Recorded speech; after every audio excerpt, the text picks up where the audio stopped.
started. First and foremost, this is the largest professional development academy workshop we've had thus far in the 2 years history of the series. So give yourself a hand. I don't believe that's only because we have Dr. Robinson here tonight from the LPC board, right? They don't really show up for Dr. Warren and I like this, do they? But this is our final workshop of the 2013-14 series. This has been a really productive and fruitful series for us.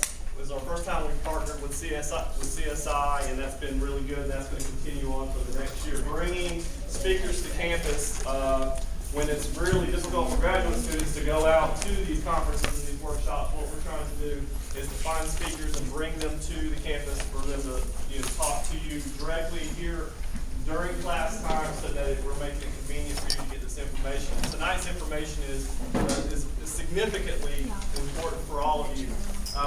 For those of you that are school counselors, you'll get the information that you need tonight to be able to go through that process for licensure. And for those of you that want to be LPCs or want to be dually licensed as school counselors and LPCs, you'll be able to have direct information from the horse's mouth, so to speak, all due respect, right? Because we have the chair of the board of licensed professional counselors here with us, Dr. Robinson. So we're going to hear from him a little bit later. First, we're going to have Dr. Warren come up and talk about school counseling, licensure, and all the things that you need to go through to do that. So let's give a hand for Dr. Warren. Before Dr. Warren gets started, if those of you that haven't signed in, just some quick housekeeping things. After the workshop's over tonight, you can sign in up there. And if you'll put your email address down beside your signature, we'll get you emailed out Dr. Robinson's presentation tonight with all of the information about LPC licensure. And also, for those of you that have attended all 4 workshops throughout the year, you can get a certificate of completion for the Professional Development Academy, and you'll be notified. We'll have a list of students. We'll check all the roles and make sure and see who went to all 4, and then we'll put your name out on the listserv so for you to come and pick up the certificate. Okay? So, Dr. Warren. All right. Thanks again for coming and for you having an interest in professional school counseling and that licensure process. And probably most of you are more importantly here to hear about the LPC process. If I can just get a show of hands to see how many school counselors we have in here that are planning on pursuing the school counseling license. So maybe 10 or 15. And then what about school counselors or mental health counselors that are interested in pursuing the LPC? A little bit more. Some of you are here for both. Okay. I'm going to take about 30 minutes, if that, to talk about the school counselor licensure process. It is relatively simple as compared to the LPC process. So I want to make sure that plenty of time is dedicated to that process, because it is a much more rigorous process, I believe. These are the items that we're going to talk about. The plan of study, practice 2, which is the test that you will need to take in order to become a professional school counselor, and that's a professional school counselor K-12. I don't have these handouts for you, but I can send it out, distribute it via the listserv, so I don't feel like I have to copy everything down. We're going to talk about preparation for the exam, application process, which is really, really important, and then just a couple of considerations. So I've coordinated and developed this presentation with the help and assistance of the licensure office here in the School of Ed, which is down on the 1st floor, and I'll provide you with her contact information at the very end. So if you do have any additional questions, you can contact, of course you can contact me, you can contact her. She's going to be the person, that licensure office is going to be the place where you deliver the application and the fee that goes along with that. So here's just a general overview of probably what you already know, but I just want to make sure that you got it. Your plan of study, you must be enrolled in the professional school counseling program. You suggest the completion of the following courses, so all of the core courses. So of course we're talking about lifespan, multicultural theory, and so forth. Those 9 core courses. These courses here, CNS 5350, that's the professional school counselor. We're talking about CNS 5550, that's seminar. CNS 5310, that's mental health issues in children and adolescents. And then CNS 5250 is counseling children and adolescents. Right? passed the test. I got all those right. Those get confusing, don't they? We do want to complete a school-based field placement. So you're not eligible for a school counseling license if you complete your practicum or internship in a mental health setting. And we recommend that you complete the Praxis 2 during internship 1.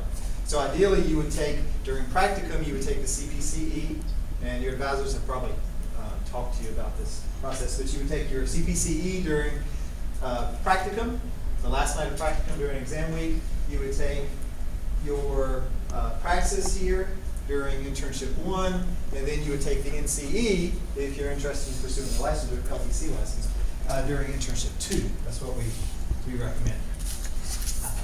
Doesn't have to go that way. I know some folks that have taken CPCE, Praxis, and NCE all within one semester.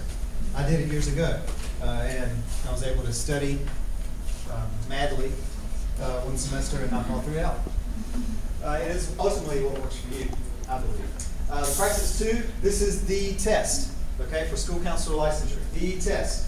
The name is the professional school counselor. That's the name of the test. Notice it's not guidance counselor, all right?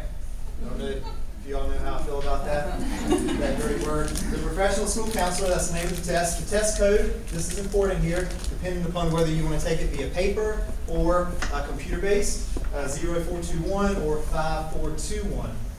So there's 2 hours that you have in which to take it. There's 120 questions. All of them are multiple choice.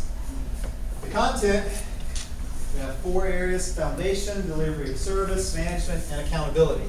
So going back to the previous slide here, when we look at these courses here, all of the core courses, specifically when we're looking at lifespan, multicultural, those are considered to be the foundational courses that's listed on that slide we were just on, okay? So that's why it's important that you take those core courses prior to taking the Praxis 2. 5350, the professional school counselor, that's when we take a look at program development and delivery of service. So it's very important that you've had 5350 prior to taking the Praxis 2. The delivery of, let's see, going back to the other slide, also 5310, 5250, I believe, and then 5550. Again, that focuses on management and accountability as it pertains to a school counseling, comprehensive school counseling program. So in your plan of study, you want to consider that and make sure that you've had these courses prior to taking, essentially prior to taking the Praxis 2, and if you're going to take it in internship 1, make sure you've had those courses prior to your internship 1. All right, so for preparation, we can go to ets.org. Very simple to remember. We'll open this up.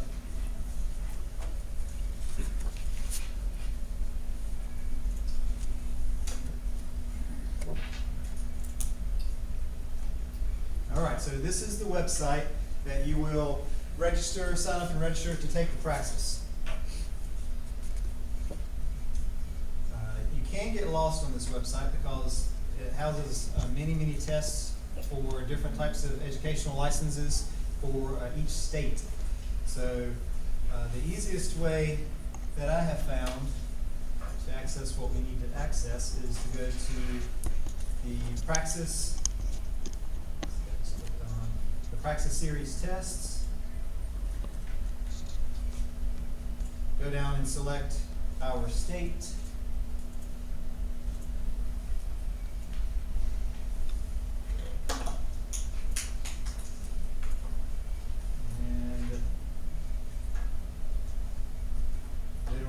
Special service personnel,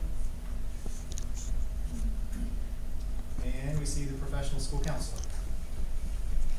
So that's it right there. Here's a study companion as far as preparation. Strongly recommend you download this.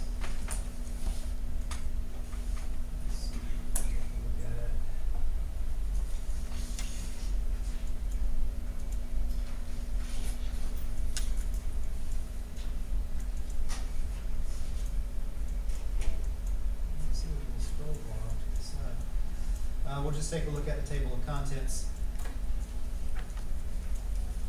Here you can find out what to expect. You can familiarize yourself with the test questions. There are several multiple choice or sample test items that you can take. You can figure out how to understand your score and interpret it, learn about the test, develop a plan of study. There are several tips that are included here. As I mentioned earlier, there's the sample test questions. You can check on testing accommodations as well if you were to qualify for any of those, and then ways that you can just be successful and do your best on the test. So I can send out this direct link as well, along with the PowerPoint. So it is crucial that you prepare and review for the test, going back especially to some of the materials that you collected and accumulated from some of your courses. Again, multicultural, lifespan, some of those other core courses. Also the professional school counseling course, seminar. It's important to review that information as well. Then ultimately on the testing day, you'll sit for the test. You want to make sure that you request your test scores are sent to UNCP. And so they'll go to the licensure office, which again is downstairs on the first floor. After you walk out of the testing center, you can relax. All right, the application process. So I realize that some of you are provisionally licensed as school counselors. So this process is going to be a little bit different for you all opposed to those that are non-provisionally licensed. So for the non-provisionals, you're going to submit Form A to the licensure office and then also submit $55 to the licensure office via credit card. And here's those forms.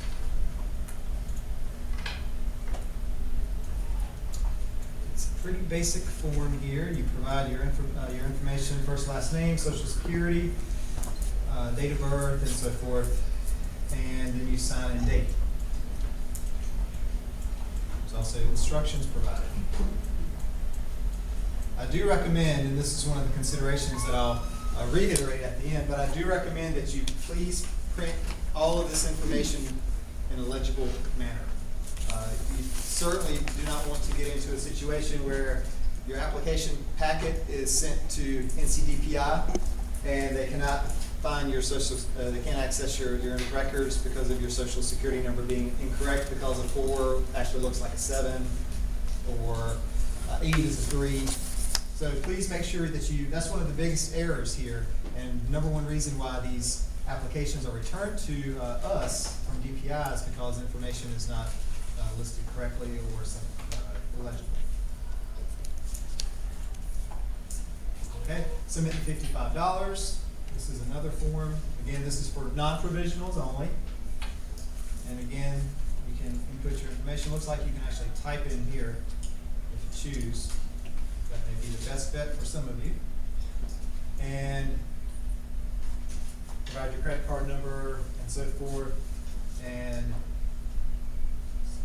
select the $55 and then you would sign. So you would take both of those items, the Form A and then this form, which contains your credit card information, and take that and submit it to the licensure office. Again, that's for non-provisionals. For provisionally licensed, you'll continue to submit Form A to the licensure office, make sure you can read it, and then the $55 is not required. I assume at some point either you've already paid that or maybe the school system that you're working for paid that on the front end. So that's not required since you already have that provisional license. Form A is required. Something to note, the UNCP licensure office will retrieve your score from ETS. So you'll list that you want your score sent, and then they'll be able to retrieve it. And then they'll also request a degree-dated transcript from the registrar's office. So I recommend submitting these two forms here, Form A and then the $55 credit card form, to the licensure office. They'll hold it, and then once your degree is conferred, they'll request the degree, and there's no charge for that. Then once they receive that information, we'll move on to the next step here. They'll send that information to the dean of the School of Ed, Dr. Locklear, and she'll actually complete and sign a Form Z. And I'm not exactly sure what that looks like. That's nothing that you all really need to worry about. But she'll complete that Form Z, probably approving you for licensure, something along those lines. And then at that point, with the $55, That form complete, Form A and Form Z, along with your degree dated transcript, that will be submitted to DPI. The processing may take up to 60 days, so you graduate at the beginning of May, the degree is conferred a week or two after, or it's dated and received. You can look at about 2 months, so June, July, certainly prior to the start of the next school year. The license will be mailed to the LEA, so Human Resources Office with the school system, if you're a teacher or if you're already a practicing school counselor. Otherwise, the license will be mailed to your address. So again, if you're non-provisional, it will be mailed to your address, to your home address, whatever address you list on that Form A. A few considerations, I've already mentioned one or two of these. Please complete Form A using clear and legible handwriting. And then the other item is, if your credit card is set to expire in the upcoming months, so for example, if your credit card is, say we're at May, okay, you're submitting this information, and then your credit card is set to expire in June, you may want to look at paying by another means. Okay, maybe another credit card, right? That the expiration date is, say, 2008-19 or something like that. You don't want to get into a situation where the credit card expires in, say, June 2014, and then they try to process it in July 2014. It's going to be returned, and that's going to delay the process, and then potentially you may not actually receive the license. Your LEA may not receive the license. You may not receive the license at your home address until the start of the school year. That could be problematic. You don't want that to be one more hurdle to keep you from easing into a school counseling position at the start of the school year. So as I said here, I'm really just the spokesperson for this licensure process here. This is the person that you would need to contact.